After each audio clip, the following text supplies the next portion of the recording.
No one witnessed his arrival in the night. However, in a matter of days, word spread that a silent man had come from the south, that his home was one of the countless villages upriver. Had you asked him his name, or any aspect of his previous life, he would have been unable to answer. So complete was his focus on his task, which was to sleep and dream. This was no ordinary dream. It was supernatural, but not impossible.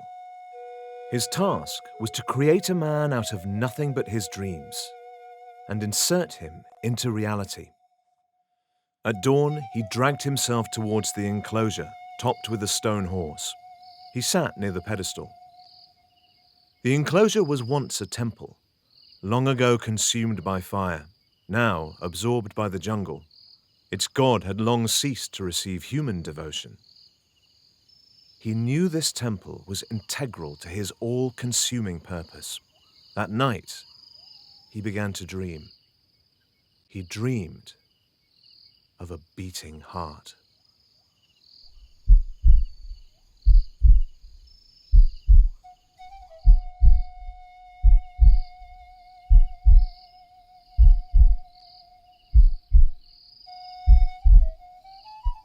At first, his dreams were chaotic and unformed, yet each night he perceived the heart with greater clarity.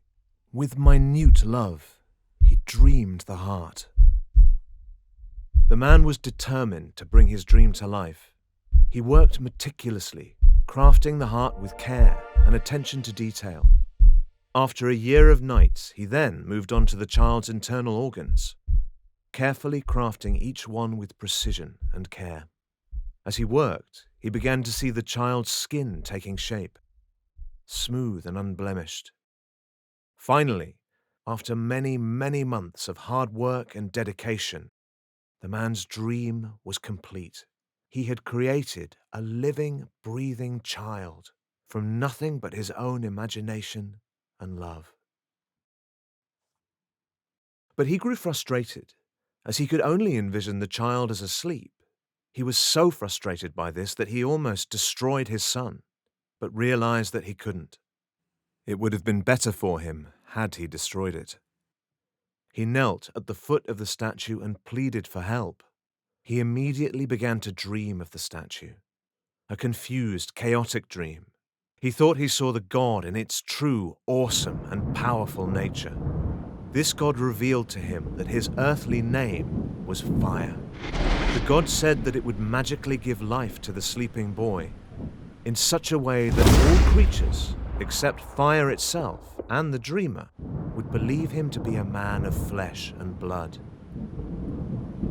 The man was ordered by the fire god to instruct his dream child in its rituals and rites, and send him to the other broken and abandoned temple downstream, so that a new voice might give glory to the fire god.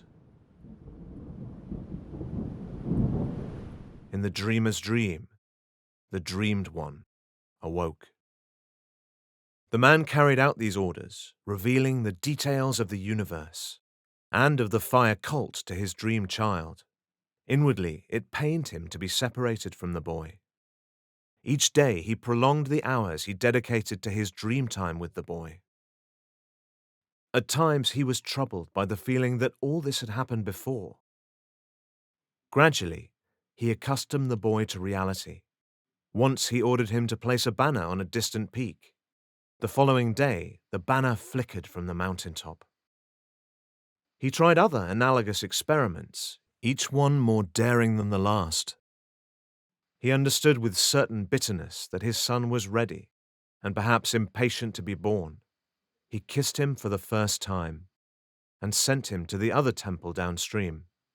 But first, so that his son would never know that he was a phantom, so that he would be thought a man like others, he instilled into him a complete obliviousness of his years of apprenticeship. Possibly many years had passed. His life's purpose was complete. His days and nights flowed in a kind of ecstasy. One day, some workmen told him about a man up north who could walk on fire but not be burned. He realized immediately that this must be his son. He remembered that the fire god told him that fire was the only one who knew his son was a phantom. He worried that his son might discover that in some way, that his ability to withstand fire was because he wasn't real, that he was a mere image, that he was not a man, but the projection of another man's dream. How humiliating. The man feared for the happiness of the son he created and loved. On a birdless dawn, he saw that the jungle was ablaze.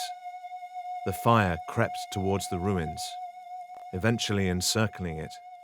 He could have taken refuge in the river to escape the flames, but he chose to walk into the fire, knowing that his time had come. He was surprised that the flames didn't harm him. The fire enfolded, caressed him, without heat or combustion.